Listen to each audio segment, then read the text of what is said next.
அப்பாப்பாப்பாப்பாப்பா! என்ன அன்பு, என்ன ஆரவாரம்! இந்த ஸ்டேஜில் எவ்வளோ மக்கள் இருக்காங்கன்னு தெரில. அந்த லொக்கேஷனில் எந்த அளவுக்கு ஒரு வைப்ரேஷன் இருக்குங்கிறது தெரில. பட் ஆனால் கிடைச்ச வீடியோ படி பார்க்கும்போது பயங்கரமாக ஸ்டேஜில் சுவாமி சுவாமின்னு கத்துற அந்த மக்களுடைய குரல்கள் கேட்டுச்சு. அது மட்டும் இல்லை, பயங்கர உற்சாகத்தில் நம்மளுடைய சுவாமி இருந்தார். அதில் குறிப்பாக என்ட்ரி ஆகும்போதே அவருக்கு பயங்கரமாக மியூசிக்லாம் போட்டு அவர் அந்த ஸ்டேஜை பார்த்து உட்காந்துட்டு இருக்கும்போது கூட அந்த மியூசிக் வைப்புக்கு தலையாட்டுற மாதிரிலாம் அந்த வீடியோஸ் பார்க்கும்போது இருந்தது.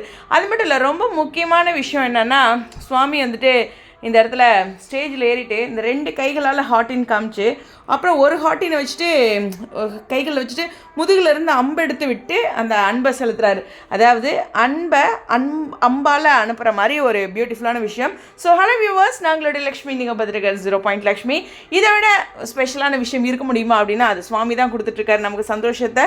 ஸோ மலேசியாவில் இருக்க மக்கள் எல்லாருமே, கிட்டத்தட்ட சிங்கப்பூர் மலேசியாவில் இருக்க இந்த பொருட்காட்சி ஐ திங்க் அது மாதிரி தான் இருக்கும்னு நினைக்கிறேன். நம்ம ஊரில் அப்படி சொல்லுவோம் சிம்பிளாக. ஸோ இது மாதிரி ஒரு அழகான ஈவெண்ட்டில் சுவாமி அப்புறம் அங்கே இருக்க ஃபுட்டை என்ஜாய் பண்ணுறாங்க. நாட்டம் பாட்டம் கொண்டாட்டம் இருக்கும். நிறைய பேர்த்துக்கு சுவாமி பார்க்கறதுக்கு ஒரு சூப்பரான ஒரு என்ஜாய்மெண்ட்டாக இருந்திருக்கும் அப்படின்னு நினைக்கிறேன். நிறையா பேசியிருப்பார்.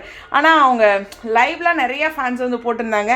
எனக்கு புரியலை அவங்க என்ன பேசினாங்கன்னு. பட் ஏதாச்சும் இன்ட்ரெஸ்டிங்கான விஷயங்கள் இருந்தால், அது யாராச்சும் அங்கே மலேசியாவில் பார்க்குற ரசிகர்கள் இருந்தால் இந்த வீடியோலாம் நீங்கள் அவரோட உற்சாகத்தில் இருப்பீங்க. அவரை பார்க்கும்போது முக்கியமான ஏதாச்சும் நகர்வுகள் இருந்ததுன்னா ஷேர் பண்ணுங்கள். ஸோ பயங்கர ஹாப்பியாக, ரொம்பவே கூலாக, மாசாக நம்மளுடைய சுவாமியை பார்க்கறதுல சந்தோஷம். ஸோ மலேசியா அங்கே இருக்க மக்களுக்கு எவ்வளோ சந்தோஷம் கிடச்சிருக்கோங்கிறதோ புரிஞ்சுக்க முடியுது. பட் எங்களுக்கு இதுவும் போதும் தான் இல்லையா? உங்களுடைய கருத்துக்கள் ஸ்டேடியூன்.